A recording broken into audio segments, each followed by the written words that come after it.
ஓம் சாய்ராம், ஜெய் சாய்ராம். என் அன்பு குழந்தையே, உன்னுடைய துன்பங்கள் எல்லாமே முடிவுறப் போகின்றன. உன் வாழ்க்கையில் ஏற்படும் தீமைகள் எல்லாவற்றிற்கும் யார் காரணம் என்று நினைத்து கொண்டிருக்கின்றாய்? தெரியவில்லையா? அதற்கு எல்லாம் முழு காரணமும் நீ மட்டும்தான். உன் கர்ம வினைகள்தான் காரணம். எல்லாவற்றிற்கும் நீ காரணமாக இருந்து கொண்டு மற்றவர்கள் மீது பழி சுமத்தக்கூடாதல்லவா? எதை நீ விதைக்கின்றாயோ அதையே நீ அறுப்பாய். அதனால்தான் நான் அடிக்கடி கூறுகின்றேன், முடிந்தவரை எல்லோருக்கும் நன்மை செய் என்று. நீ நன்மை செய்தால் நன்மையே விளையும் உனக்கு. நீ பாடுபட்டு சேர்த்த புகழும் தவமும் சத்துருவான உன்னுடைய கோபத்தால் நாசமடைகின்றது. எனவே முடிந்தவரை கோபத்தை மற்றவர்கள் மீது நீ காட்டாதே. உனக்கு அவர்கள் துரோகமே இழைத்தாலும் விட்டுவிடு. அதற்குரிய பலன்களை அவர்கள் நிச்சயம் அனுபவிப்பார்கள்.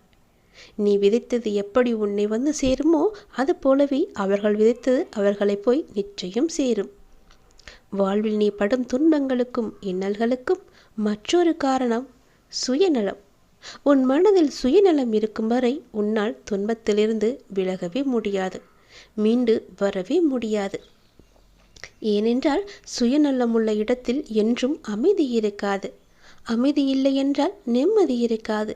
நிம்மதி இல்லை என்றால் சந்தோஷம் இருக்காது. சந்தோஷம் இல்லை என்றால் அந்த வாழ்வு எப்படி இருக்கும் என்று நினைத்துப்பார்.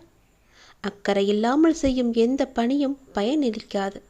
அற்பமாக தோன்றும் ஒரு சிறு செயலை கூட நீ ஆர்வமுடன் செய். எனவே செய்யும் செயல் எதுவாக இருந்தாலும் அதில் நாட்டமின்றி செய்யாதே. உனக்கு கஷ்டங்களை தரும் பகைவர்கள் உனக்கு வெளியே இல்லை என் தங்கமே. உனக்கு வெளியில் இல்லாமல் உன்னை சுற்றி உள்ளவர்கள் என்று நினைத்து கொண்டிருக்கின்றாய் அல்லவா? அது மிகவுமே தவறானது. பலவீனமான எண்ணங்களே உன் உண்மையான எதிரி. முதலில் அந்த பலவீனத்தை நீ விட்டுவிடு. உன்னுடைய மனதை நீ ஒருநிலைப்படுத்த கற்றுக்கொண்டால் எதில் ஈடுபட்டாலும் நீ சாதனை படைக்க முடியும். எப்பொழுதும் மனம் தளராமல் நீ இருக்க வேண்டும். நம்பிக்கை இழக்காமல் நீ இருக்க வேண்டும். இறைவனிடம் நம்பிக்கையை தளராமல் வைத்துக்கொள். நான் உன்னோடு தான் இருக்கின்றேன், என்றுமே நான் இருப்பேன். ஏனென்றால் நீ என் அருள் எண்ணி என்னிடம் வந்தாயல்லவா? அன்று முதலே என்னுடைய அருளையும் ஆசீர்வாதத்தையும் நான் உனக்கு கொடுத்து விட்டேன். நமது எண்ணம்தான் நமக்கு முதல் பயமே. என்ன நடக்குமோ என்று பயப்படுவதை விட நடப்பது நடக்கட்டும், எனக்கு கடவுள் துணை இருக்கிறார் என்ற தைரியத்தோடு இருந்தால் நடப்பது அனைத்துமே எப்போதும் நல்லதாகவே நடக்கும்.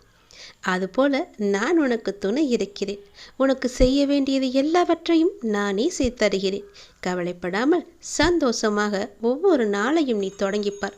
ஒவ்வொரு நாளையும் நீ முயற்சி செய்து முன்னேறிப்பார். நிச்சயம் உன் வாழ்வில் நல்லது நடந்து கொண்டே இருக்கும்.